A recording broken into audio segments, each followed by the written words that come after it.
दीपक रंजन, क्या तस्वीर नजर आ रही है यूपी? अगर मैं सबसे पहले उपचुनावों की बात करूं, जिसे 2027 विधानसभा चुनावों का लिटमस टेस्ट कहा जा रहा है, क्योंकि बीजेपी को हल्के में तो ले नहीं सकते। पहले लोकसभा चुनाव, फिर उसके बाद जो कल नतीजे आए, उसके बाद लग रहा है कि पार्टी शांत तो बैठेगी नहीं। पूजा जी, कल जो जनादेश आया उसने ये साबित कर दिया कि हिंदुस्तान की देवतुल्य जनता जो है वो भारतीय जनता पार्टी के खिलाफ है। ये बड़ा दम भर करके डबल इंजन सरकार की बात करते थे और मुझे लगता है कि डबल इंजन आपस में टकरा चुके हैं। अभी देखिए पहाड़ का ये परिणाम आया है। उत्तर प्रदेश में जिस तरीके से भारतीय जनता पार्टी के खिलाफ नाराजगी व्याप्त है। देखिए, हम सिर्फ फैजाबाद नहीं जीते पूजा जी, हम पूरा अवध मंडल हमने जीतने का काम किया।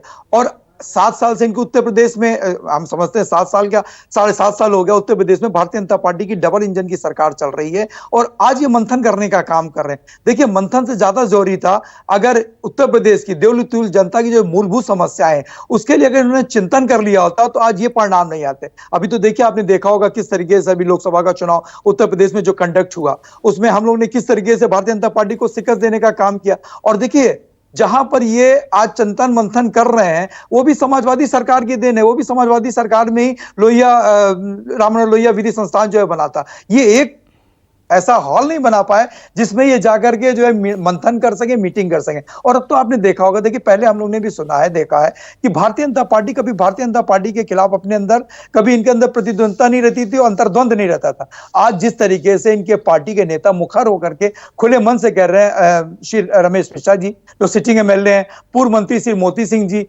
खुले मन से सभा लगा करके कह रहे हैं कि ऐसी अराजकता मैंने इतने वर्षों में 40-42 साल मुझे राजनीति करते हो गया, इतनी अराजकता मैंने तहसीलों में, थानों में नहीं देखी। तो आप देख सकते हैं कि उसी का परिणाम है अभी जो आगे आने वाला उपचुनाव है। मैं कहना चाहता हूं कि अभी ये 13 सीटों के जो परिणाम आए हैं ये तो अभी झांकी थी और अभी उत्तर प्रदेश का जो है उपचुनाव होने वाला है, अभी सारी चीजें बाकी। अभी हमारी अनुप्रिया जी जो है अभी कह करके गई कि इंडिया जो अलग अलग होकर के चुनाव लड़ा। अरे आप तो एकजुट होकर के, एनडी गठबंधन तो एकजुट होकर के चुनाव लड़ा, तब उसके खिलाफ क्यों ऐसे परिणाम आए? तब 13 में से 2 सीटों पर क्यों सिमट करके रह गई? अरे आप इंडिया गठबंधन की चिंता करना छोड़ दो, आप हिंदुस्तान की चिंता करो। तो उसमें तो ज्यादातर राज्यों में आप ही की सरकारें थी ना, आपके सहयोगियों की सरकारें थी। अरे तो आप उसको सरकार थी तो उत्तराखंड में किसकी सरकार? डबल इंजन की सरकार है या नहीं है? तो इसका क्या मतलब है? तो वो दोनों सीटें तो बीजेपी की नहीं थी ना, एक बीएसपी के खाते, एक पहले से बीएसपी की थी और दूसरी तो कांग्रेस ही जीतती आ रही है।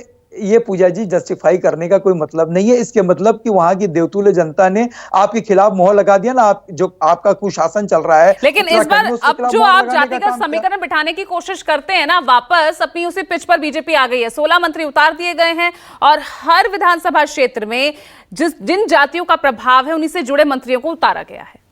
कटहरी इसमें एक बड़ा एग्जांपल है। पूजा जी, ये कुछ भी कर लें, आज की तारीख में जनता की नाराजगी भारतीय जनता पार्टी के खिलाफ है।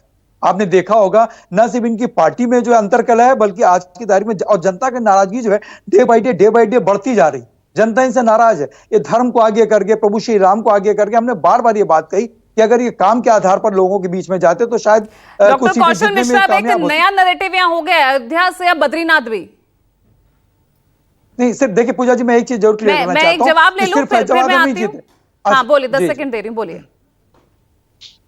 बोलिए 10 सेकंड दे रही हूं दीपक जी। मैं कह रहा था कि देखिए, हम सिर्फ फैजाबाद नहीं जीते, हम पूरा अवध मंडल हम जीते। अगल बगल की जितनी भी सीटें हैं वो भी इंडिया गठबंधन जीती है वहां पे। तो ये प्रभु श्री राम को हमेशा आगे करके जो जब उत्तर प्रदेश की जनता इनसे काम किया। कौशल मिश्रा, तमाम सवालों को आप जरा लिख के रख लीजिएगा।